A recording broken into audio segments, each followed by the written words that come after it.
꼭 알아야 할 어제의 뉴스.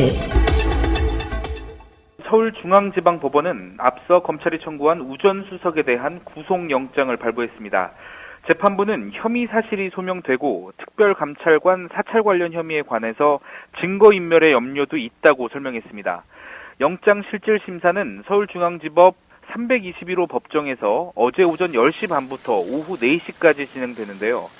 우전 수석은 청와대 민정수석으로 일할 당시 국정원의 지시에 자신을 감찰하던 이석수 전 특별감찰관 등 공직자와 민간인을 뒷조사한 혐의를 받고 있습니다.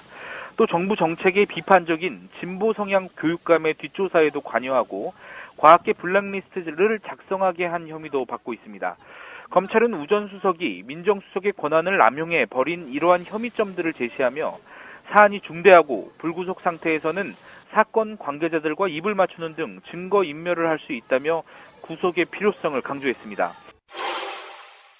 우병우 전 청와대 민정수석은 박근혜 정부 시절이던 지난해 3월 국가정보원의 진보 성향 교육감들의 뒷조사를 지시한 혐의를 받고 있습니다. 그런데 이를 수사하던 검찰이 수상한 정황을 포착했습니다. 뒷조사 지시 2달 만에 감사원이 서울시 교육청 등을 상대로 감사 결과를 발표한 겁니다. 감사원은 어린이집 누리과정 예산을 교육청이 부담하는 것이 법적으로 문제가 없고 재정 여력도 충분하다고 결론지었습니다. 당시는 어린이집 누리과정 예산을 누가 부담할지를 놓고 정부와 진보교육감이 첨예하게 맞서던 때였습니다. 검찰은 감사원의 감사 발표 배경과 우전 수석의 뒷조사 지시 사이에 연관성이 있다고 의심하고 있습니다. 검찰은 또 누리과정이나 전교조와 관련해 서울시 교육청을 상대로 고소고발이 이어진 것도 국정원의 불법 사찰이 영향을 미쳤는지 들여다보고 있습니다. 이 가운데에는 조희연 서울시 교육감 개인 앞으로 제기된 고소고발도 2-3건 포함된 것으로 알려졌습니다. 검찰은 참고인 진술을 통해 서울시 교육청이 자체 수집한 불법 사찰 의심 정황 10여 건에 대해 조사를 벌이고 있습니다. 이와 함께 검찰은 조희연 교육감을 비롯해 김승환 전북교육감의 뒷조사와 관련된 국정원 문건도 확보했습니다. 검찰은 이를 근거로 우전 수석에 대한 구속영장 청구서에 관련 내용을 혐의 사실로 포함했습니다. 나란히 같은 목도리를 하고 파이팅 구호를 함께 외치는 등 시종일관 화기애애한 안철수, 유승민 대표. 지역 차원에서 처음으로 양당 정책, 선거연대를 선언한 부산을 찾아 통합 젠걸음을 이어갔습니다. 안 대표는 지역과 이념의 틀에서 벗어나야 정치 세력 교체가 가능하다면서 호남 민심이나 바른정당과의 이념적 거리를 문제 삼는 반통합파를 우회적으로 겨냥했습니다. 유 대표는 두 당의 통합 추진이 단순히 정치공학적 계산이 아니라 한국 정치 발전과 국민의 더 나은 삶을 위한 결단이라는 점을 강조했습니다. 최근 합당 마지노선 날짜가 거론되는 데 대해서는 구체적인 언급을 피하면서도 오래 끌지 않겠다며 결단의 순간이 임박함을 시사했습니다. 국민의당 반통합파 의원들은 강하게 반발했습니다. 통합의 부정적인 호남 민심을 재차 언급하면서 일방적으로 강행한다면 실력 행사에 나서겠다고 경고했습니다. 이미 상당수 호남 지역 기초, 광역 의원들은 통합에 대비해 탈당할 준비를 마쳤다는 얘기도 나오고 있습니다. 통합을 둘러싼 내홍이 갈수록 깊어지는 가운데 국민의당은 내일 당무위원회에서 DJ 비자금 제보 의혹 당사자인 박주원 최고위원의 징계를 논의합니다. 방송 중간에 좋아요를 눌러주시면 새날팀들에게 큰 힘이 됩니다. 미리 감사합니다. 트위터가 진짜 언론입니다. 박근혜 정부 당시 해수부 공무원들이 세월호 특조위의 활동을 방해하기 위해 문건을 작성했다는 해수부의 자체 감사 결과가 나왔습니다.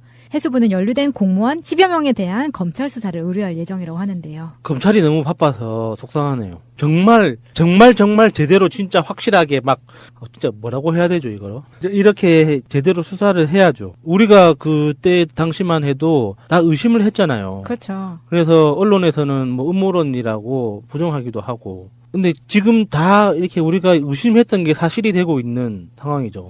일단 뭐 외부에서 조사가 들어간 게 아니고 자체 조사에서 진술하고 정황 자료 거기에다가 직원들이 사용을 했던 업무용 이메일에서 그런 문건이 나왔기 때문에 이거는 빼도 박도 못하는 거예요. 그런데 문제는 있어요. 여전히. 이 조사에 의하면 윗선의 지시에라고 나오는데 포인트는 그거예요. 윗선이 어딘지가 안 나왔어요. 그렇죠. 윗선이 누구냐. 윗선이 누구야? 해수부 장관이냐? 차관이냐? 아니면 청와대냐? 아니면 다른 사람이냐? 국정원이냐?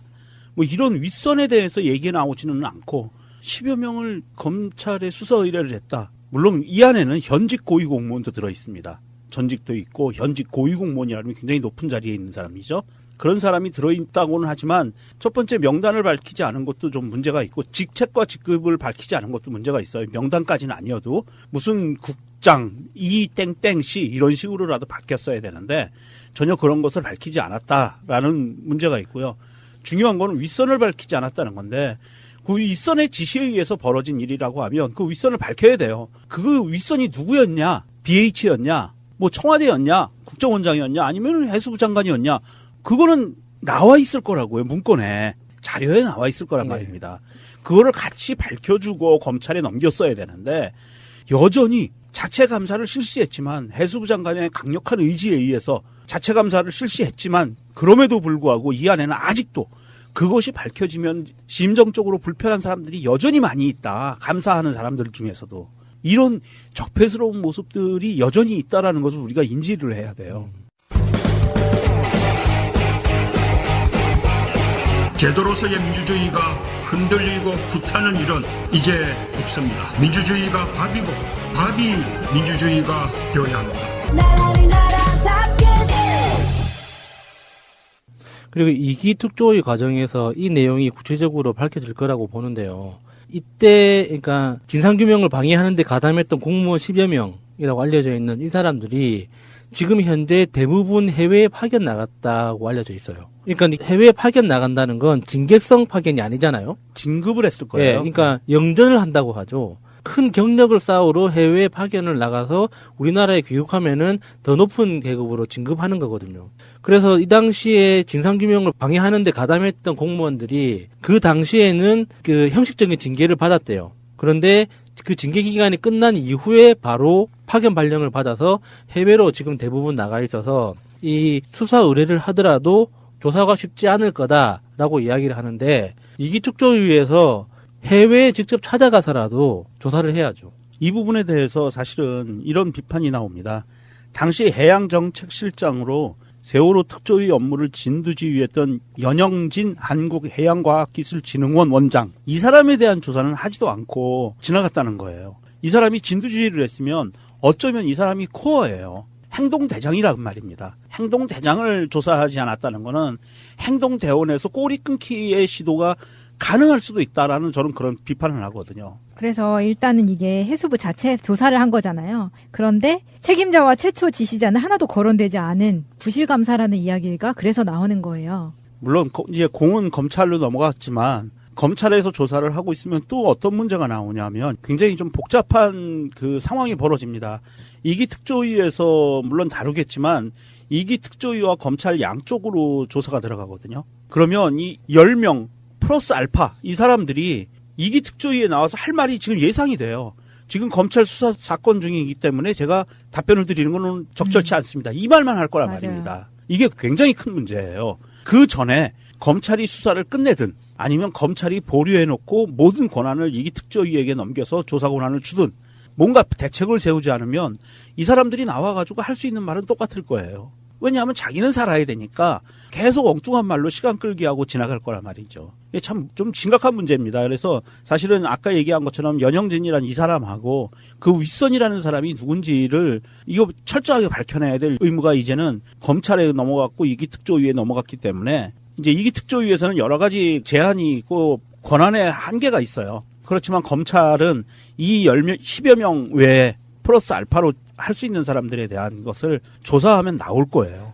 이 사람들이 진상규명을 방해했다는 그 핵심적인 내용이 특조위의 활동 기간을 의도적으로 축소시킨 거잖아요. 그러니까 그게 세월호 특별법이 특조위의 활동 기간을 구성을 마친 날로부터 1년 6개월로 규정을 해놨었는데 그게 특별법이 시행된 게 2015년 1월 1일이니까 원래 형식적으로는 2016년 6월까지 특조위가 형식상 규정에 딱 들어맞는 건데 그 구성을 마친 날이라는 이 규정에 따르면 실제로 예산이 배당되고 조직이 구성된 다음에 조사 활동을 개시한 그날부터 1년 6개월을 계산을 해야 되는데 그게 아니라 법을 선포한 그날로부터 1년 6개월을 강제로 억지로 해석해가지고 특조위를 해산시켜버린 거죠. 이 과정에서 지금까지 그 검찰의 고발 예정인 이 10여 명의 공무원들이 그렇게 법이 해석되도록 강제적으로 조작했다고 해야 될까요? 이거 뭐 어떤 표현이 적당할지 모르겠는데 그렇게 밀어붙인 거죠. 맞아요. 그냥 해석되도록. 이 특조위가 어떠한 조사도 할 수 없도록 완전히 허수아비처럼 만들어 놓고 그냥 우리는 세월호에 대해서 우리도 진상조사를 알고 싶어.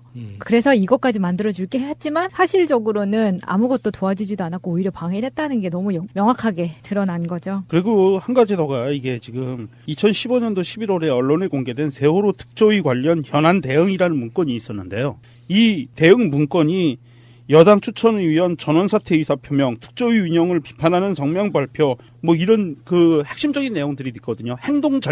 행동 전략에 대해 지시한 문건들이 있는데 사실 그때 당시에 이 문건이 발견되고 나서 놀랬던 게 특조위의 여당 추천위원들이 이대로 행동했어요.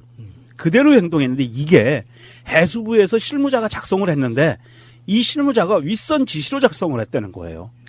정말 기염을 하는 게 이 윗선이 누군지는 전혀 밝혀지지도 않았고. 김윗선 씨 궁금하네요. 그렇죠. 이 실무자가 이거를 작성을 해서 해수부 특조위 위원들한테 넘기니까 특조위 위원 더하기 그 당시에 새누리당이 이 문건대로 행동을 했어요. 그대로 행동을 우연일까요? 우연이 아니죠. 이거는 작전이었을까요? 필연이죠. 작전이었던 거죠. 행동 지침이었어요. 이 행동 지침을 과연 해수부 내의 일개 공무원이 아무리 고위직이라도 행동 지침을 만들 수 있을까? 대한민국이라는 공무원들 전체와 그 당시에 새누리당이 움직일 수 있는 그런 행동 지침을 만들 수 있을까? 불가능해요. 그렇다고 봤을 때는 이 행동 지침을 만드는 실무자는 해수부에 있지만 이 사람 당연히 이제 검찰로 넘어갔으니까 처벌받겠죠. 조사 후에. 그렇지만 그 윗선은 분명히 이거는 박근혜, 맞아요. 김기춘, 우병우 그 뒤에 누가 있었죠? 최순실. 이런 사람들이 명백하게 관여돼 있었을 거라고 추정할 수밖에 없어요. 일단 이만큼 밝혀진 만큼 특조위 활동 방해에 대한 실체적인 진실이 밝혀질 수 있도록 검찰이 이제는 나서야 될 때죠. 수사도 올해가 되었고요. 스마트폰 바꿀 때 됐는데 어디 아는 데 없어? 마니와 앱을 추천해요. 스마트폰 싸게 살 수 있는 곳 없을까? 마니와 앱을 깔아보세요. 싸다고 해봐야 거기서 거기 아닌가? 마니와 앱은 확실히 싼 곳이에요. 마니와는 각종 스마트폰 가격을 비교해서 추천해줘요. 앱스토어에서 마니와를 검색해보세요. 원하는 휴대폰 가격을 상담하면 판매점들이 1대1로 상담해준다네요? 아이폰 X 무료 이벤트도 진행 중입니다. 마니와 뉴본 스킨 이미라 대표. 저는 어릴 때 아토피를 앓았어요. 한번 망가진 피부는 다시 돌아가기 어렵다는 걸 알았죠. 아기 물티슈라는 거 아무것도 아닌 것 같죠? 피부에 안 좋은 성분이 없어야 되는 겁니다. 물티슈 업계에 세계적 신화를 만들어낸 사람, 다시 한번 그 신화에 도전한다. 원단부터 달라야 해요. 갓난아기라고 해서 아기만 쓰는 건 아니고 아기도 쓰는 온 가족 모두 안심하고 사용하는 제품입니다. 아기들이 쓰는 스킨케어 제품도 같은 정신으로 개발했습니다. 다른 제품들처럼 아무 효과 없는 정제수를 쓰지 않아요. 피부 진정에 좋은 병풀 립스로 바꿨어요. 확실히 달라요. 간단해요. 나만의 비법이죠. 나의 아기가 쓸 거니까. 기대하세요. 갓나나기를 검색하세요. 요즘에는 단체 선물도 굉장히 많이 발전했더라고요. 내가 단체로 뭔가를 하고 싶다, 무슨 행사가 있어서 뭘 하나 맞추고 싶다 할 때 떠오르는 게 거의 없었잖아요. 거의 쇼핑몰인데. 네. 아이디어 상품들이 많네. 이분들처럼 다양한 물건이 있는 곳이 없어요. 정말 그러네. GALLERY 갤러리 gift.co.kr 1666-5404. 오, 싸고 영 싸네. 감동스러운 게 이거네요. 사이트에 등재되지 않은 상품이나 국내에 없거나 세상에 없는 상품도 개발 제작 가능가 됩니다. 대단한데? 단체 선물은 갤러리 기프트였습니다. 12월 13일 이 날은 세월호 참사를 당한 최덕화 학생의 생일인데요. 이날 MBC에 새롭게 구성된 사장단이 세월호 합동 분향소를 찾았습니다.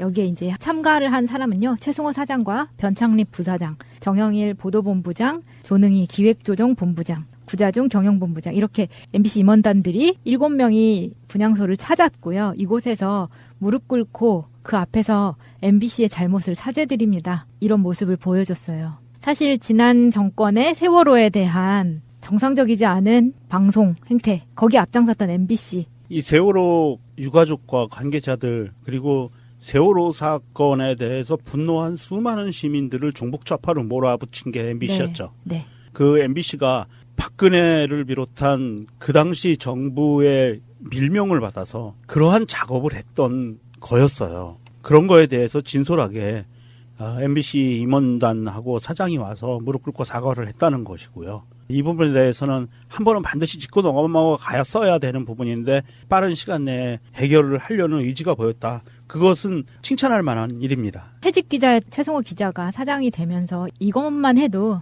불과 몇 달 전에는 상상조차 하지 못했던 일인 건 맞잖아요.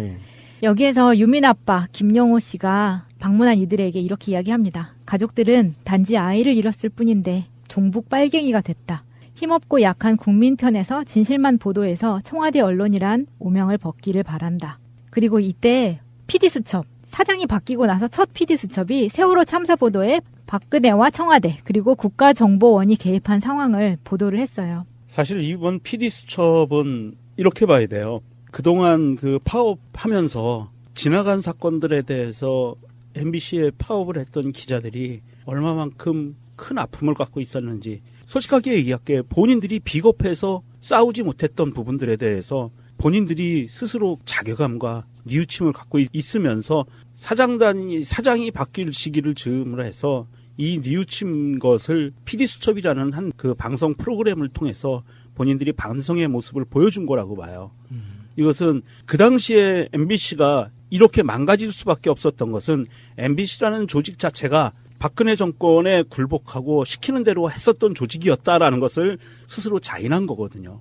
이것도 또한 높게 봐줄 만해요. 그동안 사실은 PD수첩이 MBC의 간판 시사 프로그램이었어요. 그리고 PD수첩을 비롯한 그 시사 프로그램들이 이명박 박근혜 정권에서 수많은 탄압을 받고 사실은 이게 종북 좌파 프로그램이다. 좌파 양성 프로그램이다. 이런 누명까지 써가면서 탄압을 받았던 게 사실이었던 거거든요. 그렇죠. 탐사 보도를 아예 못하게 했으니까. 예. 그럼 이제는 MBC의 어떤 더 재밌어진 모습을 기대해도 되는 거예요?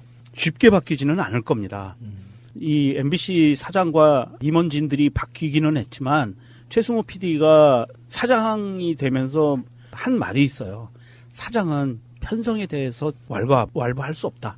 개입할 수 없다라는 이야기를 했거든요. 그게 맞아요. 그러면 이 보도에 관계된 부분은 보도국장이라든지 기자들이 올바른 시각을 갖고 만들어 가야 되는데 과연 지난 9년 동안 그 안에서 조그마한 종지 안에서 아귀다툼 벌이던 사람들이 넓은 세상에서 벌어지는 이 수많은 사건과 이슈를 하나의 끈으로 연결을 해서 얼마만큼 더 좋은 세상을 만들어 나가는데 일조할 수 있을지는 시간이 걸릴 거라고 봅니다. 거기에 적응하는데 많은 시간이 걸릴 거라고 보고요.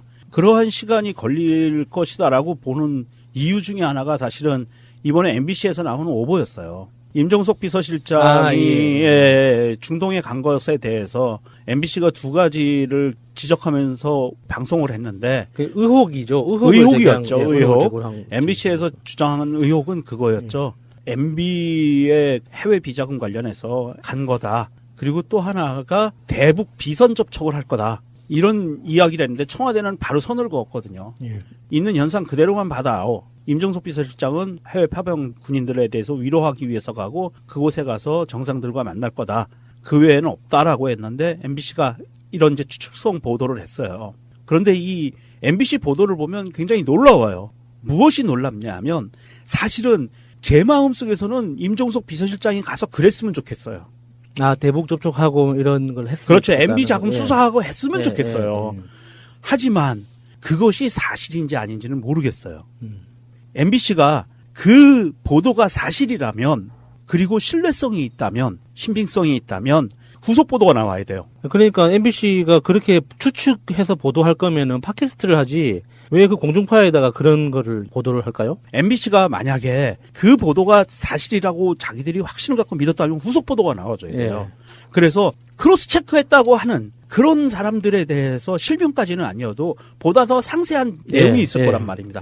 그게 나와줘야 되고요. 그렇지 않다면 사과 방송을 했어야 돼요. 오버에 대해서. 그렇죠. 왜냐하면 이게 청와대가 아니라고 얘기까지 했는데 그거에 대해서 사과 방송이나 정정 방송을 하지 않았기 때문에 이게 지금 사태가 커진 그렇죠. 거거든요. 이게 씹은 거죠. 쉽게 네. 얘기하면. 키울 일이 아니에요, 사실은. 예. 저는 이 MBC가 지금 그 최승호 사장이 새로 부임하면서 앞으로 변화할 텐데 그렇죠. 이렇게 일일이 건건이마다 비판할 필요는 없다고 생각해요. 아, 네, 맞습니다. 우리가 가장 큰 무기는 안 보면 되는 거거든요. 이게 그러니까 이명박근혜 정권을 지나면서 저는 이 세상에 우리 시대가 배운 가장 큰 교훈이 자본주의의 본질에 대해서 배웠다고 생각해요. 맞아요. 네. 그러니까 자본주의 사회에서 가장 중요한 거는 그 자기가 직업으로 행하고 있는 그 직업에 대해서 본질에 가장 충실할 때 경제적으로도 가장 큰 수익을 누린다는 거거든요. 방송의 가장 큰 본질은 시청자예요. 고객이란 말이죠. 그러니까 자본주의에서 가장 중요한 본질은 고객이기 때문에 방송국의 고객인 시청자한테 잘하는 거는 입에 발린 달달한 이야기를 들려주는 게 아니라 자기들이 원래 해야 되는 거 사실을 전달하고 그 분석하고 예측하고 하는 어떤 객관적인 정보를 정확한 그 타이밍에 전달해내는 게 자기들의 임무이기 때문에 그거를 제대로 못한다 그러면 안 보면 되는 거예요. 지금 우리 세상에 지금 뭐 채널이 MBC밖에 없는 것도 아니잖아요. 그게 지금 사장이 바뀌었다고 해서 사람들이 예. 기대를 가지고 MBC 뉴스를 봐줬기 때문에 그거는 지금 저는 그렇죠. 예. 이런 게 MBC를 이게 MBC가 다시 그 정상적으로 되는 거를 기대하지 않는 사람, 그러니까 투구 우파나 우익 입장에서 자기들의 채널이 유지되기를 바라는 사람들이 만들어내는 뒷소문이지. 사실 도덕적으로 최승호 PD가 지금까지 보여줬던 그 정도의 도덕적인 수준만 유지를 해도 맞아요. 굉장히 훌륭한 조직이 될 수가 있어요. 그런데 사장에 취임하자마자 첫 번째 나왔던 보도에 오류가 있었어. 그래서 그게 그 다음날 당장 사과하지 않았다고 해서 그러면은 MBC를 또 죽일 놈 취급해서 문 닫아야 돼요? 그건 아니잖아요. 그러니까 우리는 이미 알고 있단 말이죠. 방송이 뭘 해야 되는지. 그리고 방송국 안에서 일하는 사람들한테 우리가 요구하는 게 뭔지 우리가 정확하게 알고 있고 그 방송국에서 일하는 사람들도 알고 있단 말이죠. 그래서 지금은 좀 시간의 문제인 것 같아요. 지금 당장 사장이 바뀌었다고 해서 그게 어느 순간 갑자기 구정물을 정수기에 넣어서 맑은 물이 나오는 것처럼 갑자기 그냥 딱 좋아질 수는 없는 거잖아요. 그래요. 그래서 시간이 필요한 거니까 조금 두고 봤으면 한다는 마음이. 그러니까 사장과 임원진이 바뀌고 이 조직 정비가 말단까지 내려가는데 굉장히 오랜 시간이 걸려요. 예. 그 조직 정비가 뭐 누구를 자르고 누구를 살리고 이런 개념이 아니라 사장과 경영진이 갖고 있는 언론에 대한 마인드가 말단의 기자까지 쭉 전파가 돼서 하나의 마음으로 움직일 수 있는 데는 시간이 많이 걸린다는 이야기고요.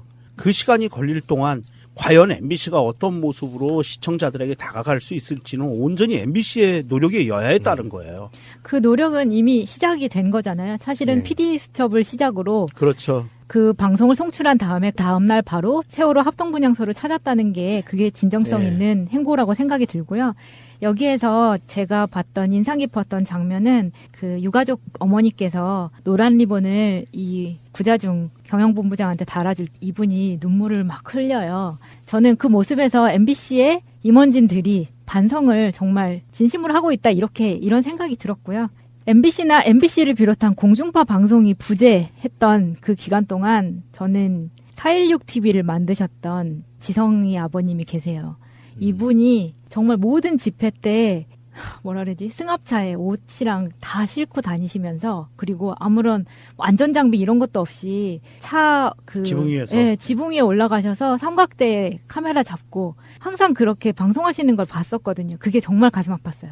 이런 분들이 이렇게까지 나섰던 이유는 MBC 같은 방송국이 제대로 된 역할을 하지 못했기 네. 때문이에요. 이런 부분에서 철저하게 반성을 하시고 다시 돌아온다면 국민 방송으로 다시 돌아온다면 다시 사랑받는 좋은 친구 무슨 친구죠? 만나면 좋은 친구. 네, 만나면 좋은 친구가 네. 다시 됐으면 좋겠네요. 저는 요번에 우리가 MBC에 이런 기회를 줬는데 제대로 일을 못하면 좀 무한도전도 안 볼 거예요. 김태호 PD 이번에 부장으로 승진했던데요. 뭐 그건 지사정이고 무한도전도 마음에 안 들면 안 볼 거야. 이 방송을 듣고 계신 MBC 관계자 여러분 잘 전달 부탁드립니다. 새가 날아든다는 여러분들의 하트를 먹고 삽니다. 잊지 않으셨죠? 에피소드 제목을 누르고 플레이가 되면 오른쪽 위에 하트를 꾹 눌러주세요. 오늘도 감사합니다. 더 많은 분들이 들을 수 있도록 하트 꼭 눌러주세요. 세월호 의혹 시리즈는 새가 날아든다 제2채널에서도 동시에 업로드됩니다. 광고가 불편하신 분들은 새가 날아든다 제2채널을 이용하시기 바랍니다. 새날, 새가 날아든다 등으로 검색하시면 나옵니다. 고맙습니다. 이제 다시 세월호다 28번째 시간입니다. 갈수록 쌓아지는 자료는 점점 많아지고 있어요. 그 자료를 지금 대량으로 쌓아두신 우리 세월호 마일리지 공순주님. 네, 안녕하세요. 네, 어서 오시고요. 자, 명정님도 오셨습니다. 예, 안녕하세요. 예, 왜 이렇게 힘들이 없으세요? 날씨가 너무 춥습니다. 제가 얼마 전에 어떤 식당에를 갔는데 옆에 있는 그 어르신들 연령대로 보면 한 60대 초중반 좀 되는 세 분이 술을 좀 드시고 오시더라고. 근데 이번에 선창 1호 사건 관련해가지고 이런 얘기를 해요. 아, 정말 많이 참았어요. 문재인 지가 뭔데 국가 책임이라고 그래. 그 이야기 일단 귀로 쏙 들어왔고요. 참아지겠어요?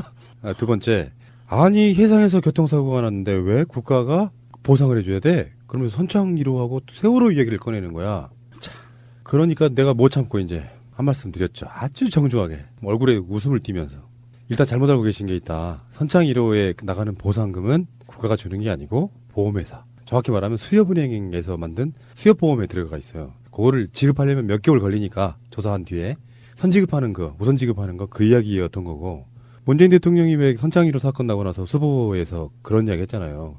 어쨌건 간에 국가의 책임이다 이렇게 이야기했잖아요. 어르신의 가족이 그런 상황이 됐어도 대통령이 국가의 책임이 아니고 당신들 책임이요라고 말하면 이해하시겠어요?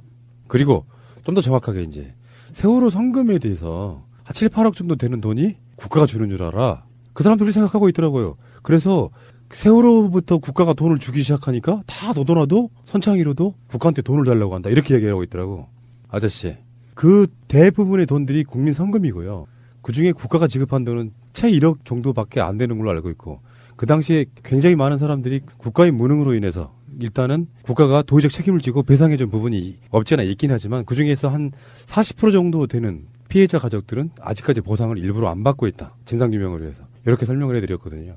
일부 팩트가 좀 틀린 게 있을 수도 있겠지만 그분들 말씀처럼 그렇게 알고 계시는 분들이 꽤 많더라고요. 아니, 그 국민을 구조해야 되는 임무가 국가에 있는 건 너무 당연한 일인데 그 119가 왜 가나요? 교통사고가 나면 너무 간단한 이치잖아요. 병원에 수술 가야 된다는 얘기인가요? 교통사고 딱 나면 국민이 나 사고 났구나 그러고 병원에 가요? 걸어서? 그래야 되는 건가요? 국민의 기본적인 의무라는 것 자체에 좀 인식이 없으신 것 같고, 그 어르신들의 그 나이 또래에 있는 세월호에 대한 왠지 모를 반감? 그렇죠. 맞아요. 예, 그게 이제 그 어버이연합 분들이나 열심히 이제 조선일보 이제 그런 거를 자주 보시는 분들이셔서 그런 좀 이렇게 반감이 있다고 생각이 들어요. 근데 그거는 좀 끊임없이 말씀을 좀 드려야 되는 부분인 것 같아요. 그게 예를 들어 뭐 7, 8억 정도의 보상금이 갔다라고 해도요. 그게 어떻게 자식이 목숨값하고 바꿀 정도로 이렇게 배 아파해야 될 돈입니까? 그쵸. 그런 분들이 계셨고요. 아울러서 제가 좀 하나 말씀드리자 그러면 노란 리본 문제인데, 제가 최근에 어떤 분들 만났는데 그런 이야기를 하더라고요. 아직도 노란 리본 달고 다니냐고. 근데 우리들 입장에서 생각해보면 참 이게 말도 안 되는 소리인데요. 저는 노란 리본에 대해서 최근에 그 다음에서 가면 스토리 폰딩 하나 하는 게 있더라고요. 근데 그거 보면서 느낀 건데, 노란 리본에 여러 가지 의미가 있어요. 제 느낌으로는 일단 아직 진상규명 안 됐으니까 진상규명 하자도 있지만요. 사람의 생각에 따라서는 내가 죽는 날까지 노란 리본 차고 다니겠다는 분도 있어요. 그게 무슨 말이냐면 그 세월호를 교훈 삼아가지고 우리나라 이 땅에 어떤 그 사람 생명을 앗아가는 그런 사고들은 나지 않기를 바란다는 의미로 달고 다닐 수 있거든요. 근데 세월호 사건 나고 나서 전 국민이 누구나 할 것 없이 노란 리본 달고 다니면서 잊지 않겠습니다 했잖아요. 근데 밝혀진 건 하나도 없고. 그런데 어느 날 사람들이 마음속에 이제 잊지 않겠다고 말했던 이야기를 하면서 뭐라고 그랬냐면은, 지금까지 많은 것들은 잊혀졌지만 세월호 사건만큼은 안 잊을 거야라고 약속했던 사람들이 어느 날 가방에서 옷에서 세월호 리본이 없는 경우를 가끔씩 발견해요. 그러니까 아직도 달고 다니냐고 물어보는 사람한테 제가 물어봤어요. 이걸 왜 띄워야 되는데요? 무슨 이유 때문인데? 그 사람들은 다 정치적으로 보고 있어. 박근혜랑 싸우면서 세월호라는 것을 이렇게 어떤 빌미 삼아가지고 싸우는 목적 아니었냐 이렇게 인식을 하고 있더라고요. 저쪽 사람인 건 맞아요. 맞는데 정말 이럴 때는 정말 화가 나는 게 아까 그 식당에서 만났던 그 어르신한테 했던 말처럼 당신의 자식이 그런 상황이 돼도 똑같은 말 하시겠냐고 한 번 더 물어보니까 주춤하시더라고요. 그러면 문재인 대통령이 국가의 책임이 아니라고 말했으면 어쩔 뻔했어요. 또 정반대로 얘기했을 거야. 진짜 나쁜 사람이라고. 대통령이 국가의 책임을 져야지 당연히 그걸 책임 안 진다고 말아. 그래놓고 또 그런 식으로 이야기를 한단 말이에요. 노란 리본 우리들은 다 달고 다니잖아요. 심하게 달고 다니죠. 막 신발에 붙일 수 있는 건 다 붙이고 다닙니다. 5kg라도. 노란 리본을 달고 다니면서 만나는 분들을 보면 왠지 정말 정감이 가요. 생각도 더 있어 보이고. 특히 우리 녹음실 근방에 그 남녀공학도 있고 여고도 있는데 그 친구들이 대부분 다 아직도 노란 리본 달고 다녀요. 제가 알고 있기에 어떤 반에서는 선생님이 단체를 구매해서 나눠줬다 그러는데 그게 2년 됐어요, 2년. 근데 그 노란 리본을 배지 형태도 있고 이렇게 군대에서 쓰는 군번줄 그런 형태도 있고 꼭 하나씩은 달고 다니는 분들을 보는데 그런 분들 보면 정말 이렇게 어떻게 보면 안아주고 싶을 때가 있어요. 저분들이 달고 다니는 의미가 다 있을 거 아니에요. 마음속으로. 근데 제가 말씀드린 거에 대한 대부분의 많이 벗어나가지는 않을 거라고 생각합니다. 일단 진상규명돼서 억울한 원혼은 좀 풀어줘야지. 어떠세요? 여러분들한테 노란 리본은 어떤 의미입니까? 일단 제가 이제 생각하기에는 선생님들이 사서 이제 주신다고 그 윤솔진 님도 학원을 하시잖아요. 그분도 노란 리본에서 많이 좀 학생들한테 갖다 주고 있는데 제 딸도 이제 배지가 필요하다고 어느 날 갑자기 친구들한테 명단을 받아왔더라고요. 그래서 25개 정도 필요하다고 좀 구해달라고 해서 구해준 적이 있는데 그럴 때는 저희 어른들 입장에서는 뿌듯하긴 한데 일단 그 아이들은 보통 스스로 세월호 세대라고 하잖아요. 그러니까 우리 입장에서는 그 세월호 세대라는 아이들을 어른들이 지켜주지 못했다는 거고 그 아이들의 입장에서는 정부가 지켜주지 못한, 국가가 지켜주지 못해서 자기 친구들이 이제 죽었던 그러니까 어떻게 보면 그 나이 또래 애들이 트라우마가 있는데 그걸 다 떠나서 저희 어른들이 일단 이 노란 리본을 왜 달고 다니느냐라는 생각을 저는 이제 못 해본 게 유가족분들도 그렇고 저희 주위에 있는 분들도 그렇고 4월 16일 지금도 그래요. 4월 17일로 좀 넘어가자. 그게 이제 무슨 말이냐면, 멈춰있다 이거지? 그러니까 날짜가 추석이고 이러고 이 시간은 계속 지나지만 그동안 저희가 3년 동안 그냥 날 더워지면 반팔 입고 추워지면 잠바 입고 그러면서 지나왔지 1월달, 2월달, 3월달 이러고 지나온 적이 없었던 것 같아요. 지금도 물론 마찬가지지만 그래서 저를 포함한 제가 아는 모든 분들이 이 노란 리본의 무게감을 너무 잘 알고 계시는 분들이세요. 단지 그냥 배지가 아니고 단지 그냥 가방에 달려있는 게 아니고 이게 이 무거움을 아신다고 하면 감히 그런 얘기를 못하지 않을까. 우리 동네에 우리 꼬맹이 같은 반 아이 엄마가 하나 있어요. 그분이 그런 케이스인데 대표적으로 어떤 거냐면은 그분이 몇 번 대화 끝에 저를 좀 좋아해요. 그러니까 이게 이렇게 저 사람이 하는 말에 대해서는 신뢰감을 갖는다 그럴까 그런 분인데 그분이 제가 노란 리본을 이렇게 달고 다니는 걸 항상 보고 처음에는 물어봤어요. 이런 비슷한 뉘앙스로 노란 리본 아직도 달고 다니시네요. 이런 식으로 물어봤다고. 기분 나쁘다 투는 아니었는데 그리고 설명을 해드렸어요. 그 다음에 만났는데 진짜 하고 다녀요. 가방에다가. 그런 분들도 있어요. 그러니까 사실 노란 리본 달고 다닌다는 게 생각보다 이런 것도 있습니다. 사회적으로 정말 나쁜 사람이 달고 다니면 욕먹어요. 노란 리본 달고 다니는데 행동이 너무 이상해. 막 이기적이고 너무 배타적이고 이런 사람한테는 노란 리본이 저는 큰 의미는 없다고 생각해요. 다만 내가 노란 리본을 달고 다니면서 우리 방송 실훈처럼 아이들이 보고 있다라는 생각하에 행동이 굉장히 조심스럽고요. 남들을 대할 때 노란 리본에 대해서 그 노란 리본이라는 이름에 먹칠을 하지 말아야겠다라는 생각이 조심스럽게 되는 부분이 있어가지고 저는 집에 최근에 크리스마스 트리 꾸몄는데 노란 리본이 거기에 한 20개 정도 달려 있습니다. 실제로요, 노란 리본의 다른 활용법인데 최근에 최시원 씨 관련해서 개 물린 사건 있잖아요. 근데 사회적으로 지금 무슨 운동이 일어나고 있냐면 타인한테 배타적인 강아지한테 노란 리본 채워주기도 있거든요. 모양새는 약간 좀 달라요. 노란 색깔 천으로 노란 리본을 만들어서 묶어주는데 이 개는 만지지 말아주세요. 거기도 안전의 의미가 포함되어 있습니다. 사실 저는 며칠 전에 스카이 트래블이라는 여행 관련 케이블 방송을 보는데 자전거로 여행하는 젊은 친구가 나오더라고요. 근데 그 친구가 이제 중남미 여행하는 거를 방송에서 같이 찍는데 계속 앞모습 나오다 뒷모습이 나오는데 배낭에 노란 리본이 매달려 있는 거예요.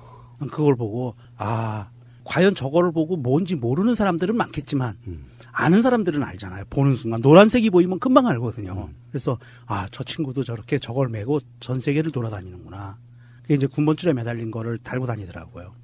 사실 노란 리본이라고 하면 젊은 친구들 사이에서는 이게 글쎄요, 이게 이런 식으로 얘기해도 될지 모르겠지만 어떤 패션의 아이콘 같이 됐어요. 학생들 같은 경우엔 그거를 달아야 정상인 걸로 아이들이 아는 걸로 굉장히 많이 바뀌었어요. 그리고 학교 근처에 가보면 항상 남자아이들, 여자아이들을 중고등학생들을 보면 가방에 노란 리본들이 달려 있어요.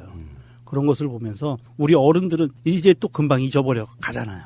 그런데 이 젊은 애들이 학생들이 그것을 계속 유지하고 있구나라는 거 볼 때 그 아이들한테 측은하기도 하지만 또 희망도 보이는 거죠. 저 아이들은 절대 우리 세대같이 이렇게 자라나지는 않을 것 같다라는 희망도 보이더라고요. 그 우리나라에서 어떤 사건에 대해서 말이에요. 이렇게까지 오랜 시간 동안 많은 사람들이 진상규명 요구하는 경우도 사실 드뭅니다. 모든 사건에 있어가지고. 그만큼 문재인 대통령의 정부 진상규명에 대한 막중한 책임이 있는 거라고 저는 생각이 들거든요. 세월호의 힘으로 대통령이 되신 분이라고 해도 과언이 아닌데 진상규명에 있어서도 정말 진정성 있게 잘해주실 거로 저는 믿습니다. 예. 자, 잠시 후에 다시 오겠습니다. 베개 등 침구 전문 기업 꿈나라 베개를 아십니까? 꿈나라 베개는 힐링 베개라고 부릅니다. 단순한 잠을 넘어 치유의 역할을 하고 있기 때문입니다. 토르말린, 황토, 게르마늄, 옥, 소나무 등의 성분이 들어있습니다. 공기 비타민, 음이온으로 숙면에 도움을 줍니다. 여러분이 생각하는 그런 솜으로 만든 베개가 아닙니다. 꿈나라 베개를 사용한 이후에는 일반 솜 베개는 사용하기 힘드실 겁니다. 가장 과학적으로 만들어진 좋은 베개라고 자부합니다. 꿈나라 베개는 충전재까지 같이 세탁이 가능합니다. 꿈나라 베개는 근화 신소재 제품을 온라인상에 독점 공급하는 업체입니다. 꿈나라 베개를 검색하세요. 꿈랜드.com 055-533-9088 호텔 침구 잘잠 이불도 있습니다.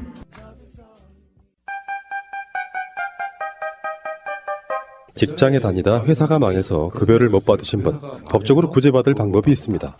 바로 최단금입니다. 노동법은 그리 허술하지 않습니다.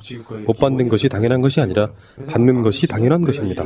가난한 노동자들을 위한 곽승훈 노무사 010-9922-7766 처음 뵙습니다. 예, 저도 처음 뵙습니다. 다담네이처 간장게장, 양념게장, 새우장 품평회를 시작하겠습니다. 굉장히 잘 담갔어요. 짜지 않게. 달지도 않았어요. 예, 그 천연 재료만 사용했기 때문에 정말 무서운 자식이었어요. 밥을 먹은 상태였어요. 그래 먹는 척만 해야지 했는데 정신 차리고 보니까 햇반 2개를 먹었어요. 저 같은 경우에는 새우장을 되게 좋아하는데 사 먹으면 1인분 새우가 한 4개 정도 나오는데 15,000원 정도 하거든요. 1.3kg짜리를 구매를 하시면 며칠은 먹을 수 있는 너무 맛있어서 제가 새우장만 3개를 구매했습니다. 엄청 큽니다. 국산 재료. 전통 방식의 양조 간장. 화학적인 거 없고 단맛과 짠맛을 많이 줄인 상태에서 굉장히 자연스럽게 먹는 고급스러운 그런 맛. 바로 다담네이처의 간장게장, 양념게장, 새우장이었습니다. 070-4062-7779 자, 저는 손주님 효과는 어떤 거라고 보냐면은 우리는 그냥 머릿속에 세월호 그러면은 배가 가다가 급변층으로 무너졌다. 사실은 이게 막연하게 이런 감정일 수 있거든요.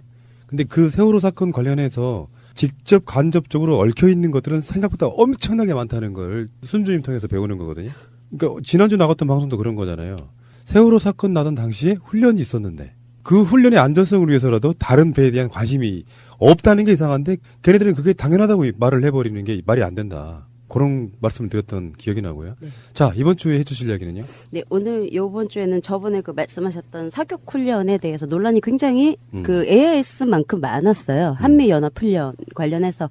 그래서 어떤 내용이 실제 있었는지에 대해서 좀 말씀을 간단하게 드리려고 합니다. 예. 우선 문제가 처음에 이제 시작이 그 보남 리처드함이었던 것 같아요. 예. 그 부분에 대해서 우선 먼저 좀 말씀드리고 사격 훈련에 대해서 안내를 드릴게요. 당시 이제 언론 기사에 나와 있는 걸 좀 보면 16일 날 그 미 국방성 보도 매체 성조지에 따르면 세월호 침몰 당시 사고 해역에 118마일 이게 한 190km 정도 이제 떨어진 지역입니다. 그래서 서해상에서 작전 중이던 미국 상륙함 보남 리처드함이 여러 개의 구명보트를 실은 2대의 MH60 헬기를 파견했지만 구조 작업에 투입되지 못한 채 돌아갔다. 익명을 요구한 우리 군 해군 관계자는 미 해군이 지원 협조를 요청하기 전 사태 추이를 보기 위해서 대기했다고 이제 말했다고 성조지에 이제 그렇게 기사가 실렸어요. 그래서 미 해군이 이날 오전에 이제 발표한 보고서를 보면 세월호 사고 소식을 전달받은 미 해군이 인근 해역에서 작전 중이던 함정의 구조 헬기를 즉각 파견했지만 한국 측이 조치의 효율성을 이유로 그 현장 지휘자 요청으로 해서 기다리며 초동 구조에 이제 참여하지 못하고 있었다. 그러니까 대기만 하고 있었다고 그렇게 이제 밝혔던 기사 내용이 있었습니다. 그래서 굉장히 많이 논란이 있었죠. 그래서 요게 이제 국정조사에서도 세월호 그 2014년도 6월 30일 세월호 국정조사에서도 국회의원들이 의문을 제기를 했어요. 그 사고 당일날 보남 리차드함이 서해에서 일반적인 순찰을 하고 있었고 미 해군이 사고 인지 후에 지원을 하기 위해서 바로 배 방향을 전환을 했으며 한국 해군이 미군의 그 자산 이용 필요성보다는 효율성이 우선이라고 하면서 거절을 했다고 현장의 책임자의 요청이 있어서 지원할 것이라고 해서 대기 중이라고 미군들이 현재 이런 의문이 있었다라고 이제 언급이 됐었는데 국방부의 입장 자료를 우선 좀 여기에 대해서 이제 논란이 커지니까 17일 날 입장 자료를 냈어요. 네, 뭐라고 냈냐면 우리 정부의 구호 승인이 나지 않아 철수시켰다는 부분은 그 국방부 입장과 이제 다르다고 하면서 사고 당일날 한국 해군은 인근 해상에 위치되어 있는 미 보남 리차드 함에게 오전 11시경 구조 협조를 요청을 했고 이에 보남 리차드 함은 오전 11시 58분경 우선적으로 MH60 헬기 2대가 이제 사고 현장에 도착을 해서 탐색 부조 현장에 이제 도착해서 활동을 했다고. 그 사고 현장에는 이미 사고 선박의 선체 그 대부분 침몰한 상황에서 한국 그 공군 헬기나 그 뭐 다수의 헬기들이 이미 집중돼서 운행하고 있었기 때문에 한국 해군은 원활한 구조 작전을 위해 출동한 미 해군을 이제 보남 리차드로 복귀를 시키는 거를 요청을 해서 일단 복귀해서 대기하도록 요청을 했었다고. 그래서 보남 리차드함은 이날 오후 저녁이죠. 11시 6분에 사고 현장에 도착을 했고 현재 한미 해군은 긴밀한 협조에 탐색 구조 활동을 전개하고 있음. 이라는 국방부의 입장 이제 자료가 발표가 됐습니다. 실제 그 세월호 국정조사에 국방부가 제출한 시간을 보면 우선 11시 30분이에요. 당일날 해작사가 주한 미군 그 해군사로 해서 세월호 침몰 상황을 처음 전파를 했답니다.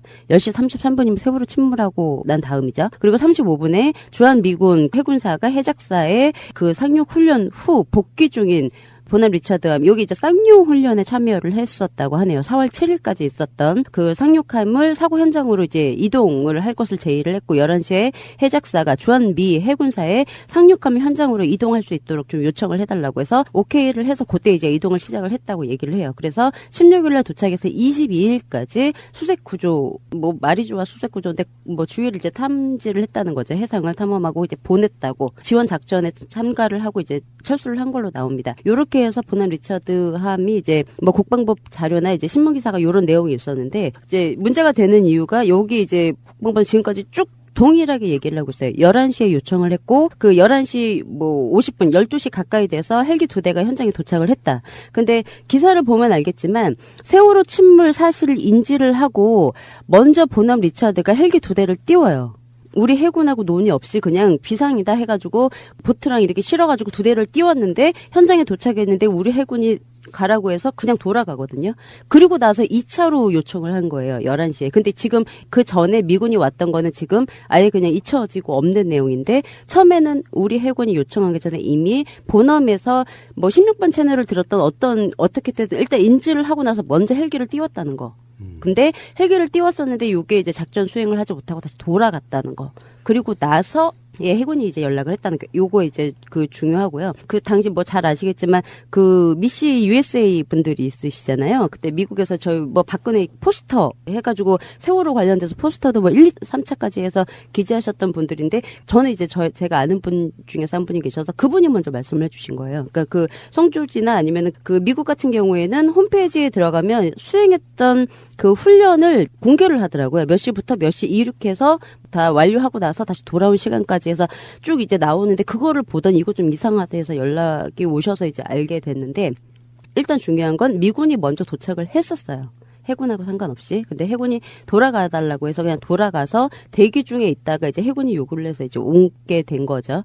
그래서 이 부분에 대해서 이제 뭐 다들 아시겠지만 함정에 이제 수송용 대형 헬기가 그 CH-46이라는 헬기가 이제 42대 정도 이제 탑재를 할 수가 있는 엄청나게 큰 이제 함정이에요. 그래서 해상 수색 능력이 뛰어난 MH-60R이라는 대잠 헬기도 6대 60대 정도가 탑재가 현재 그 상태가 되어 있었고 의료 시설도 웬만한 병원 시설 능가하는 시설이 되어 있는 걸로 알려져 있죠. 그리고 이제 3,000명이 넘는 당시는 이제 독수리 훈련 중이어서 그리고 또 이제 그 쌍용 훈련을 마치고 돌아가는 길이었기 때문에 해병대가 3,000명 정도가 실제로 탑승하고 있었고 요 해병대가 우리 이제 정부에 요청을 하면 바로 투입을 하기 위해서 준비를 또 하는 사진까지 실제 있어요. 고무보트도 막 준비하고 그게 사진 실제 있어요. 준비를 하고 있었는데 이제 실제적인 구조에 참여를 시키지 않았죠.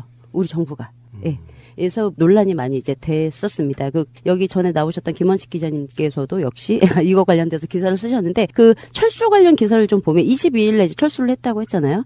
그래서 요 이제 미국에서 그 한국에서의 구조 및 수색 임무 완료를 이제 하고 그래서 이 함대가 수색과 구조 임무를 마치고 22일에 진도 사고 해역에서 출발했다고 그 공식 보도자료를 냈어요. 미 해군에서. 그래서 보도자료에는 보남 리처드함의 수색구조 임무 완료는 한국군 지도자가 현재 한국으로부터 온 수색 자원으로 향후 수색과 구조작전이 충분하다는 결정을 한 이후에 이루어졌다고. 그러니까 한국 정부에서 가달라고 요청을 한 거죠. 그래서 이제 철수를 했다고 공식 자료가 이제 나왔습니다. 요 부분이 자연스럽게 한미연합훈련이 이제 연결이 돼서 잠수함 그리고 사격훈련 이렇게 해서 이제 점점점 이제 여러 가지 말들이 참 많이 나왔었죠. 그래서 이제 보남 리처드함이 이랬습니다. 파견돼서부터 철수까지 이제 이런 과정이 있었고 제가 이제 저번 시간에 말씀을 드렸던 것처럼 해군 전술지휘 통제 시스템을 잠깐 말씀을 드리면 요 통제 시스템이 그때도 말씀드렸지만 공군 시스템하고도 연결이 돼 있지만 작전사랑 그 미군 그 연합작전사와 연결이 되어 있어요. 한 라인으로. 그래서 그 실질적으로 그때 당시에는 또 한미 독수리 훈련 기간이었기 때문에 원활하게 미군과 연락을 할 수 있는 상황이었다는 거죠. 우리 군대가. 그리고 그 제가 방금 그 쌍용 훈련이라고 했던 게 3월 27일부터 4월 7일까지 이제 진행이 됐던 훈련이고 여기 이제 보남 리처드함이 실제 이제 참여를 했던 훈련이라고 나와요. 근데 제가 한 가지 좀 의문인 게 여기 이제 나와 있는 것처럼 훈련에 참가하고 돌아가는 길인데 이 보남 리처드함이 이제 그 모항이 일본의 스사모항이잖아요. 7함대 소속. 예, 근데 그 20요트 정도가 나오는 배예요. 최대 37km 정도를 이제 갈 수 있는 배인데 4월 7일 날 훈련이 끝났는데 16일까지 아직도 돌아가고 있는 중이라고 하면 이게 좀 이상하다라는 얘기가 나오니까 또 말이 바뀌어서 그냥 일반적인 술찰 중이었다. 라고 해서 말이 2번 바뀐 적이 있어요. 예, 이렇게 이제 바뀐 사항이 있었는데, 이 부분에 대해서 이제 의문사항. 그동안 이제 여러분이 인터넷이나 이제 여러 이제 뭐 의문을 제기했던 게 독수리 연합 연습 기간으로서 세월호 침몰 현장 부근이 오는 그 루트가 훈련 지점은 맞아요. 쭉. 훈련 지점 맞죠. 서해상으로 해서 내려오는 이제 항로가 훈련 지점 맞는데, 예, 사격 훈련을 할 예정이었고, 사격 훈련 관련 항행 경보에서 이제 많이 이제 얘기가 나왔죠. 그래서 항행 경보상에도 훈련이 있었다는 게 확인됐다고. 그래서 한미 연합 훈련으로 세월호의 항로가 변경이 되었고, 요게 이제 혹시 침몰 원인이 항로가 변경된 것 때문에 침몰 원인을 제공했다는 말도 있었고, 물론 요 기간이라는 이유로 미국 잠수함 충돌 사월도 같이 이제 연관이 돼 있었습니다. 그러니까 실제 독수리 훈련에는 미국의 잠수함뿐만이 아니고 우리 한국 잠수함도 같이 훈련을 했었어요. 근데 이게 원래 그 독수리 연습 훈련할 때 그렇게 이제 진행이 되는 거고요. 독수리 훈련 연습 기간에는 보통 전국으로 다 훈련을 다 하거든요. 그러니까 일부 지역에서만 하고 그냥 없어지는 게 아니고 말 그대로 전쟁이 났을 때 어떻게 이제 연합군하고 한국군이 연합으로 어떻게 대응을 하냐에 따라 그거에 대한 실제적인 연습을 하는 거기 때문에 전국에서 진행이 돼요. 육지에서부터 바다에서부터 전국으로 다 진행이 되는데 그래서 당시에는 독수리 연습 기간이 맞았고요. 세월호가 이제 서해상으로 지나가 오는 길 그 해상의 사격 훈련 지역은 맞아요. 근데 이제 뭐 꼭 한미 연합 훈련에서 사격 훈련 지역 그때만 사격 훈련이 아니고 원래 그 해상마다 공군 훈련 지역 해군 훈련 지역, 해경 훈련 지역 이렇게 나눠져 있거든요. 근데 그 옆쪽으로 이제 서해상 쪽으로 해군 훈련 지역은 이제 맞는 거는 맞고, 근데 한 가지 좀 제가 말씀을 좀 드려야 될 게, 제가 텔로 사진을 보내드렸어요. 파란색 바다가 나와 있는 게 빨간색 네모난 게 보이실 거예요. 여기가 이제 그 한국 연안 해상 사격 훈련 구역도라는 게 있어요. 요게 이제 그 지역의 126 황해 제주도 서북 근해에 속하는 부분, 그러니까 그 구역도에 그렇게 나와 있습니다. 좀 복잡하긴 한데 황해 제주도 서북 근해에 속하는 구역으로 작전 번호가 R126이라고 되어 있는 게 네모난 빨간색으로 표시가 되어 있는 거고, 그 옆에 하얀색 동그라미가 되어 있는 부분이 그 사격 훈련 지역이라고 해서 논란이 됐던 지역이에요. 세월호 침몰 현장하고 굉장히 가깝죠. 예, 그 이제 밑에 사진을 보면 그 번호가 나와 있어요. R126이 이제 초록색으로 표시가 되어 있는 게 보이실 거고, 그 옆에 R149 파란색으로 표시가 되어 있는 게 있으실 겁니다. 근데 요게 그 초록색이 해군 작전 지역이에요. 원래 훈련 지역. 지정이 되어 있는 훈련 지역이고, 그 옆에 파란색 동그라미가 해경의 사격 훈련 지역이에요. 예, 그러니까 우리가 보통 이제 논란이 됐었던 것처럼 뭐 미군의 연합작전이 사격훈련이 근처에 있었는데라는 이제 논란은 일단은 처음부터 맞지는 않아요. 해군이 아니고 해경의 사격훈련 지역이었어요. 한미연합 뭐 훈련 상관없이. 그래서 요게 이제 한국연안해상 사격훈련 구역도를 보면, 근데 당일날 항행 경보에 보면 여기에 사격훈련이 있었다고 항행 경보가 있어요. 해경에서 말했던 게 이게 화도 서방연안이라고 해서 R149랑 부산연안 R143의 해경 해상 사격 훈련과 대한해협 육지도 남해근방 R72의 해군 해상 사격 훈련 항행 경보가 실제 발령이 됐습니다. 그래서 실제 사격 훈련은 있었으나 그 해군은 아니었다는 거. 예. 해경이 이제 사격 훈련이 있었고요. 이게 이제 항행 경보를 보면 사격 훈련이 오전 9시부터 6시까지 진행이 되는 걸로 이제 나와 있습니다. 이건 뭐 해경 홈페이지에 가서도 보실 수가 있고, 뭐 해운조합이나 그런 데 홈페이지에 가서 보실 수가 있어요. 그 날짜랑 시간까지, 그리고 지역이 어딘지까지 나와 있으니까 실제 이제 확인하실 수가 있는 부분이시고요. 침몰 항행 경보를 보면 이제 세월호 침몰 때문에 취소가 된 부분도 물론 있죠. 요날 16일 날 되는 것도 분명히 취소가 됐을 거예요. 취소가 됐을 건데 해경도 역시 상반기 하반기에서 종합훈련이라는 걸 하거든요.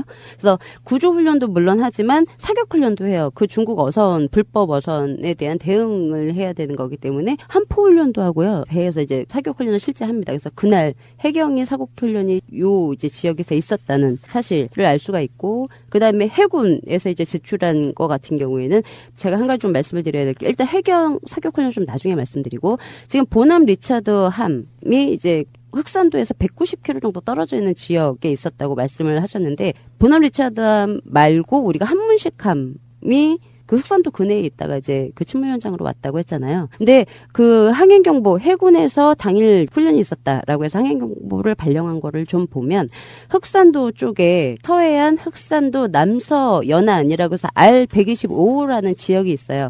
그 위쪽으로 쭉 올라가 보시면 우이도 옆에 뭐 R117, R125라고 보이실 거예요. 여기가 이제 흑산도 부근의 해군 훈련 연습장인데, 여기에 있었던 항행경보 내용을 좀 보면 원래는 16일 날 해군 훈련이 없었던 걸로 나와요.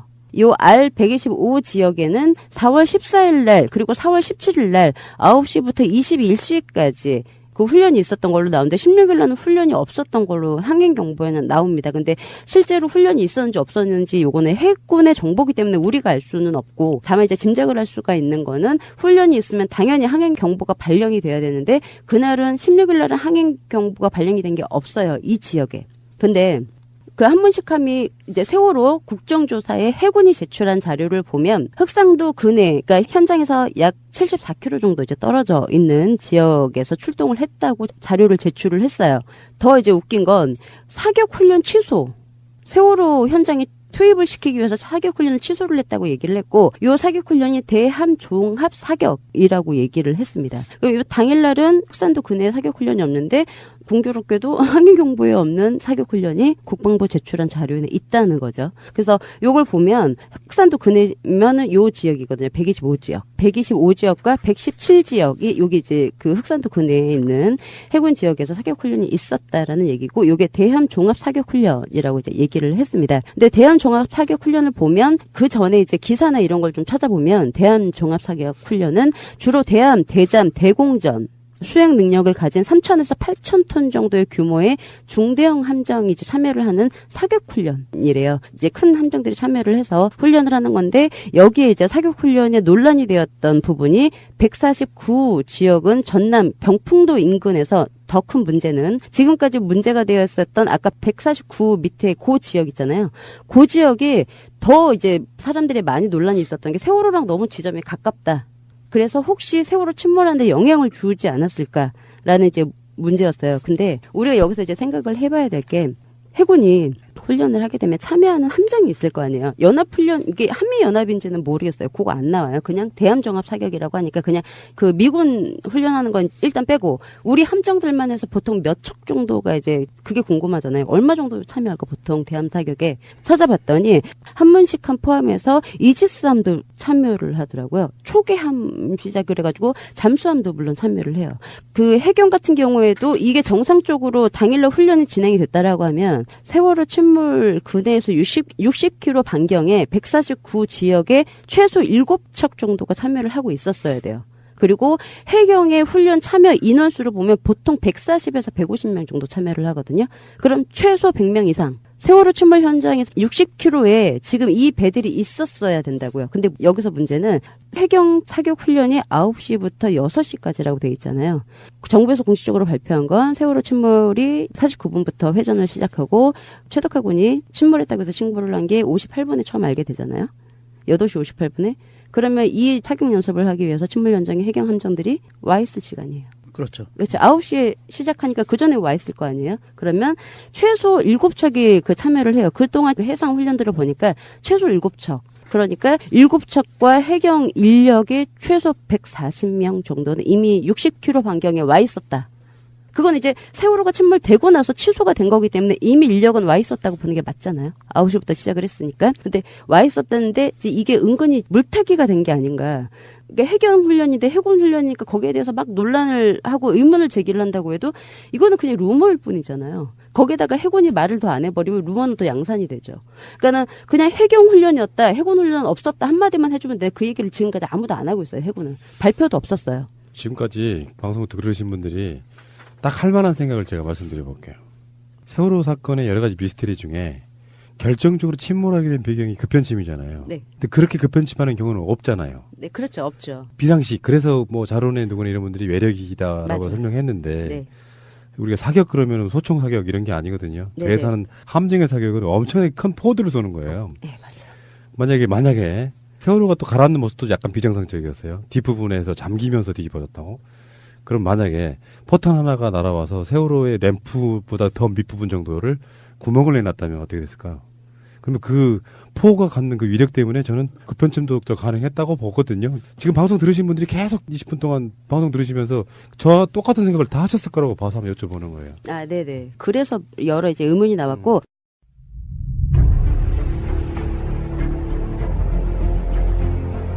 국민들은 국가의 존재 이유가 무엇이냐고 물었습니다. 어려울 때 국가가 든든하게 지켜주고 있다는 믿음을 주어야 합니다. 그것이 국가의 존재 이유입니다. 요즘 대리운전 업계 어때요? 무한 경쟁 체제에서 굉장히 많은 어려움들이 있죠. 저는 잊을 수가 없습니다. 어떤 분이 찾아왔어요. 우리 방송 초창기 때. 후원하고 싶다. 방송을 너무 열심히 하니까 후원하고 싶다고 찾아왔어요. 돈을 잘 버시는 분이었나 봐요? 아니요. 대리운전 사장님이었죠. 그게 박근혜가 그 엄혹하던 시절에 팟캐스트 전체 시장에서 최초의 광고입니다. 그분은 어떻게 소비자들한테 돌려줄 것인가를 연구하시는 분이에요. 뭘 줄 것인가. 금액으로 적립도 할 수 있어요. 굉장히 그 엄혹하던 시절에 큰 힘이 되어준 업체다. 사람이 가져야 될 의리가 있다고 생각합니다. 큰 차이가 없다면 지금까지 우리를 지켜준 이런 분들의 업체를 이용하는 것이 대리운전은 1800-6606 1800-6606 블랙박스 대리운전이요. 그럼 이렇습니다. 해경은 일단 함정 7척 이상의 인력, 물론 이게 연합훈련이 아니고 그냥 한 해경서에서 할 때 진행했던 규모예요. 뭐 태안해경서 아니면 목포해경서 했을 때 그 최소 7척 그리고 이제 100명 이상의 해경이 이미 현장에 와 있어야 됐던 거고요. 60km 전방에. 또 하나 아까 이제 그 항행경보는 없으나 국방부가 발표했다는 그 대함 사격 훈련에 전에 대함 사격 훈련에 참여했던 그 규모가 어느 정도냐면 이지스함의 세종대왕함 그리고 구축함, 초계함, 214급 잠수함 등 그리고 대잠 초계기 전 시간에 말씀드렸던 3C라고 하셨나요? 네. 그 헬기 그리고 링스 헬기 이렇게 참여를 해서 보통 대함 사격 훈련을 실시를 한대요. 근데 여기서 더 중요한 건 당일날 그러면 항행경보는 없었지만 국방부가 자료 제출해서 훈련이 있었다라고 하시니까 이건 훈련이 있었던 거예요. 근데 저는 더 기가 막힌 건 침몰 현장에서 60km 전방에 해경이 지금 7척이 와 있어요. 그렇죠? 있어야 정상인 거잖아요. 와 있어요. 근데 이 해군 훈련이 있었다는 흑산도 지역이 세월호 침몰 현장가 74km밖에 떨어져 있지 않아요. 너무 구조할 인력과 구조할 세력이 너무 많았다는 거예요. 제가 말씀을 드리고 싶은 건 너무 충분했다는 거죠. 공수주님이 얘기한 예. 지금 R149 지역이라는 곳이 이제 청취자분들은 좀 헷갈리실 텐데 어디쯤이냐면 추자도 북방이에요. 추자도 북방이니까 목포 쪽으로 굉장히 가까워요. 그거 제주도 한참 북쪽이고 예. 위치상으로 보면은 진도하고 제주도 사이 정도라고 보는 것 같아. 네, 맞아요. 그래서 이거 보시면 아시겠지만 이 해군이 배가 이 정도 대함사격 훈련에 참여를 했다라고 하면 해군이 또 얼마나 많았겠어요. 그렇죠.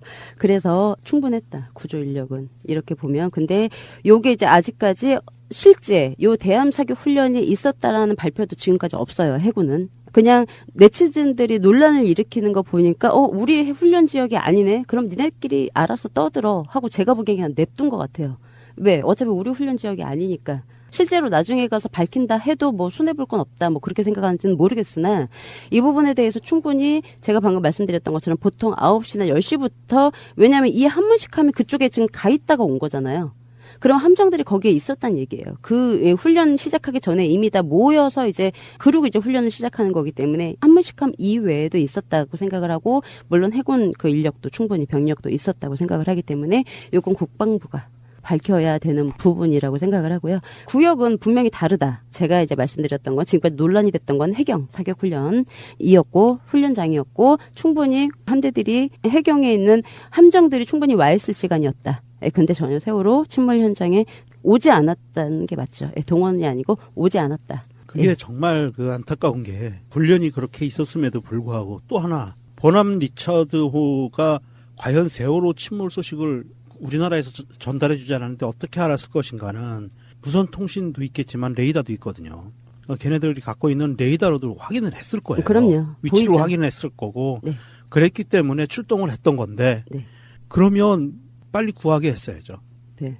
그런데 우리나라 정부가 그거를 돌려보내고 효율성이라는 이유로 뭐가 효율성이는지는 모르겠어요. 그렇죠. 네. 효율적이지가 않죠 전혀. 예. 한 대라도 더 구조 인력이 한 명이라도 더 있어서 한 명이라도 더 구조하는 게 효율적인 건데 네. 단지 이 우리나라 쪽에서는 우리나라 그때 당시 정부와 해경 측에서는 통제의 효율성만 얘기한 것 같아요. 왜냐하면 영어가 안 되니까. 영어가 되는 사람이 누군가 있어야 될 거 아니에요. 통제하려면. 한국말로 한다고 통제가 되는 게 아니기 때문에 아마 그런 부분도 없잖아 있었을 거라고 보고요. 버남 리처드호에는 물론 한국어 통역관도 당연히 다 있었겠지만 제가 보기에는 통신을 감청을 해서 아는 게 아니라 레이더를 보고 알았을 거다. 그러면 그 버남 리처드호에 뜬 레이더는 버남 리처드호만 보고 있었을까? 아니거든요. 네. 그게 해군 전술 지휘 시스템에 다 뜨는 레이더예요. 공유하고 있던 시기이기 때문에 공동 작전 시점이기 때문에 그리고 푸나님 말씀하셨던 것처럼 훈련이기 때문에 민간 선박에 혹시 피해가 될 수 있으니까 더 집중해서 그렇죠. 봤을 수 예. 봐야 되는 상황이었던 거죠. 네. 그래서 못 볼 수는 없다. 근데 유일하게 우리나라 해군만 못 봤다라고 지금 얘기를 하고 있는 거죠. 그래서 요거는 실제 사격이 공교롭게도 양쪽에 있었다. 해군하고 해군이 다. 근데 세월호 구조 활동에 참여를 하지 않았다. 아까 그 버남 리처드 함 있잖아요. 네. 거기에 탈 수 있는 인원이 3,000명이고요. 웬만한 병원보다 더 좋은 의료시설까지 있었다니까. 네. 그게 옆에 오고 거기다가 헬기도 뜨고 막 그러는 거잖아요. 거기서 네. 출발한 그런 배가 하나 같이 구조를 냈다 그러면 결과는 또 달라질 수도 있겠다. 아, 네, 그럼요. 그러니까 우린 가기 싫다도 아니고. 그렇죠. 가서 구조하겠다는데 그거를. 버남 리처드호는 전시가 되면 전장 근처에 배치가 돼서 부상병이라든지 이런 사람들을 치료하고 그러는 지원부대 역할을 하는 함정이거든요. 예, 맞습니다. 일단 한미연합훈련이기도 하지만 그 김관진이 9시 27분에 세월호 침몰 사실을 알았다. 더욱더 말이 안 되는 그런 이제 상황이라는 거를 좀 아셔야 될 것 같고요. 그래서 남해안 화도 서안 연안 R149 9시부터 18시까지 세월호 침몰 당일날 해격 사격 훈련이 있었던 이거 지금 해경도 입 다물고 있어요. 자기네들 사격 훈련이라고 얘기 안 하고 있어요. 그렇게 논란이 많이 일어났는데도 불구하고 해군도 입 다물고 있고 자기네들도 지금 입 다물고 있거든요. 근데 요게 상반기 사격 훈련이 전국적으로 그때 해경도 한미연합훈련처럼 같이 하고 있었기 때문에 어떤 해경서가 이게 제주서 그 사격 훈련 예정이었는지 목포서가 사격 훈련 예정이었는지는 알 수가 없어요. 살짝 조금 의심이 되는 부분은 당시에 중국이 불법 어선들을 단속을 하는 기간, 특별단속 기간이었다라고 얘기를 하는데 그 해경 사격 훈련이 있었던 그 지점에는 특별단속이 없었거든요. 그래서 일단 좀 의심되는 게 목포서가 요 불법 조업 단속하는데 실제 혹시 참여를 한 게 맞나? 해서 좀 요거는 확인이 필요할 것 같아요. 그래서 김문홍 서장이 실제 요 불법 조업 단속하는데 참여를 한 게 맞느냐? 왜냐하면 그 목포서 근해가 진도 관할이잖아요. 세월호 침몰 현장이 목포서 관할이라고요. 거기서 조금 떨어진 지역이기 때문에 충분히 목포서에 사격 훈련이 있었을 가능성이 있다. 그 해경이 그 부분에 대해서 입 다물고 있는 건 저는 정말 이해가 되질 않네요. 왜냐하면 국립해양조사원에서 항행경보 뜨는 게 있거든요. 그 항행경보 뜨는 거를 그 당시에 캡처해놓은 거를 보면 분명히 142G 구역이라고 해서 이 구역에 해상 사격 훈련 가로치고 해경 가로 닫고 이렇게 돼 있거든요. 네네. 그런데 이거에 대해서 왜 본인들이 입을 다물고 있죠? 이건 분명히 이 캡처본이 아마 수도 없이 많이 돌아다녔을 거예요. 맞아요. 그러면 해명을 해야죠. 네네. 했는지 안 했는지. 근데 이게 제가 아까도 말씀드렸던 것처럼 그렇게 해경 사격 훈련 지역이라 딱 나와 있잖아요. 근데 그게 여론몰이가 해군 한미연합훈련으로 물타기가 됐어요. 사격 훈련이 함내 훈련이요. 그렇죠. 한미연합훈련으로. 그러니까 해경 훈련인데 한미연합훈련으로 다는 아니겠지만 제가 보기에 일부러 좀 이렇게 방향을 틀은 사람들이 있지 않을까. 그래서 청문회에서도 세월호 국정조사에서도 이 사격 훈련에 대해서 단 한 번도 언급조차 안 됐어요. 분명히 그 당시 지도에 보면 빨간색 체크돼 있는 해역에 바다에 빨간색으로 그림이 그려져 있는 구역은 해군 구역, 사격훈련 구역이고 맞아요. 노란색으로 표시되어 있는 구역은 해경 사격훈련 구역으로 명확히 나오는데 그걸 어떻게 물타기가 가능하죠? 예. 근데 사람들이 지금 다 한미연합훈련이라고 생각을 하고 있죠. 사격훈련도 해경이 아니고 해군이라고 알고 있잖아요. 이렇게 이제 자료를 실제 보지 않고 눈으로 보지 않으면 해군 훈련이 있었구나, 사격 훈련이 있었구나, 지금 이렇게 돼 있어요. 알려지기로. 그래서 청문회 때도 그렇고 국정조사 때도 그렇고 언급도 안 됐어요. 이 사격 훈련이. 그러니까 얼마든지 물어볼 수 있는 부분이잖아요. 이만큼 와 있었으면 시간이 이렇게 됐으면 니네 있었을 텐데 옆에 왜 안 갔어라고 물어볼 만한데 언급도 안 됐어요. 제가 다 한번 찾아봤거든요. 살짝 그 국정원분들 댓글 공작이 혹시 살짝 제가 보기엔 좀 들어간 게 아닌가. 그래서 좀 방향을 시선을 좀 틀었던 게 아닌가. 제가 보기엔 그런 냄새도 살짝 납니다. 지난주에 이은 비슷한 얘기 또 한 번 더 해볼게요. 네. 군대가 존재하는 이유가 뭐예요? 전쟁만 준비하면 됩니까? 군대에는 국민의 생명과 재산과 안전 이런 것들을 담당하는 거거든요. 그럼 당연히 그 미국의 버넘 리처드 함도 훈련 중인데도 불구하고 구하러 달려왔다 그러잖아요. 네. 참. 저희가 레이더가 전혀 한국에 있는 군의 모든 인력들이 세월호 침몰 사실 이제 몰랐다 공식이라고 전에 말씀드렸잖아요. 그래서 국립해양조사원의 어떤 분의 이제 인터뷰 기사가 하나가 있어서 좀 읽어드리면 목포 해군에는 사고 배가 군함이 아닌 여객선이라는 이유로 특별히 주목을 하고 있지 않을 수는 있대요. 여객선이니까 군함이 아니고 주목을 하지 않을 수는 있는데 있지만 파악은 하고 있었을 것이라고.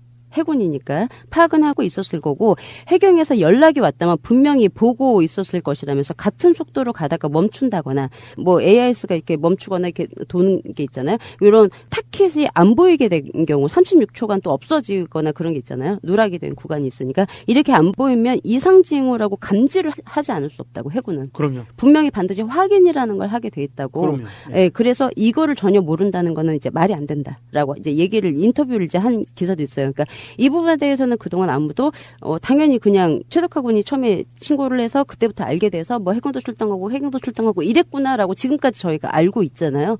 박근혜 정부가 내놓은 자료가 그래요. 예, 그런데 실제는 74km 쪽에 해군이 잔뜩 있었고 60km 근처에 해경이 잔뜩 있었고 그러니까 진해에서 굳이 SSU가 1시간 걸려서 헬기를 타고 오지 않았어도 충분히 구조를 할 수 있는데 왜 돌려보내요? 왜? 누군가가 이 사건에 있어서의 처리를 방해하는 그런 세력이 그걸 막기 위해서라고밖에 또 신경 더 쓰이겠습니까? 예, 차라리 본업 리처드호에게 일임했다면 아마 다 구해냈을 거예요.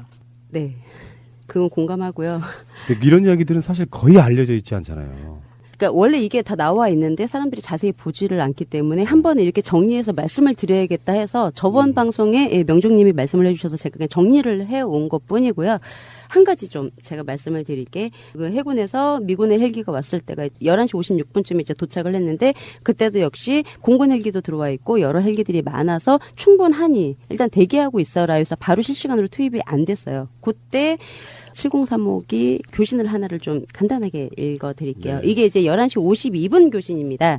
11시 52분 46초에 해경 512기가 그래요. 그 카메라 들이대고 있으면 그 그림에 항공기가 안 나오기 때문에 저희들 진입하겠습니다. 라고 얘기를 해요. 아이? 그리고 카메라를 세월호 영상을 찍고 있는데 헬기가 안 보인다고요. 그러니까 우리 보이게 카메라로 안으로 들어가겠다고요. 우리 찍혀야 되니까. 예. 11시 52분 교신입니다. 예, 그래서 카메라 들이대고 있으면 그 그림에 항공기가 안 나오기 때문에 저희들 지금 진입하겠다고. 항공기가 나오게 저희들 여기서 대기하고 있겠다고. 채공 대기하고 있다고요.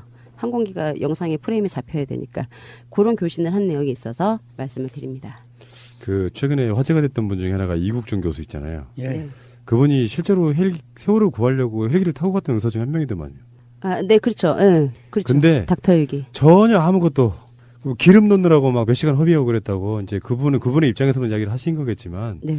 만약에 그게 누군가에 의해서 컨트롤 돼가지고 전혀 그쪽에서 구조를 못하게 하는 세력이 있었다라고 하면 이거 끔찍한 이야기고요. 네.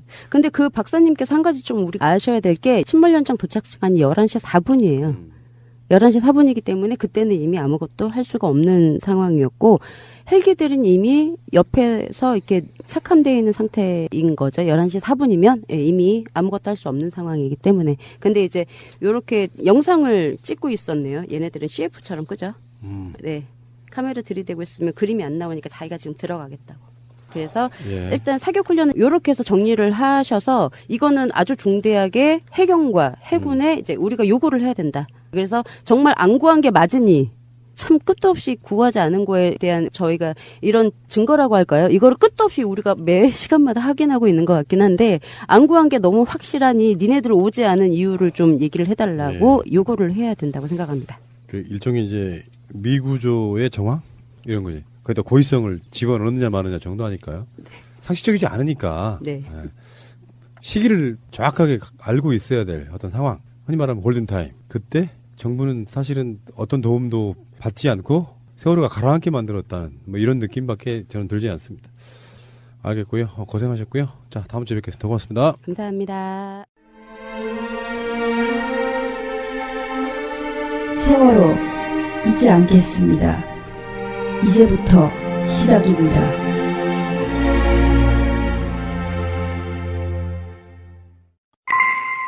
인터넷 쇼핑몰을 하고 싶으세요? 회사 홈페이지를 만들고 싶으세요? 새날과 연대하는 한국 도메인 지원센터에 연락해보세요. 새가 날아든다를 듣고 연락했다 하시고 상담을 한번 받아보세요. 친절하게 응대를 해주실 겁니다. 아주 저렴한 가격으로 홈페이지를 만드는 방법, 한국 도메인 지원센터입니다. 02-6049-2616 한글로 한국도메인센터.kr 홈페이지 잘 만드는 회사가 한국 도메인 지원센터라는 것을 전 세계가 알아버렸습니다.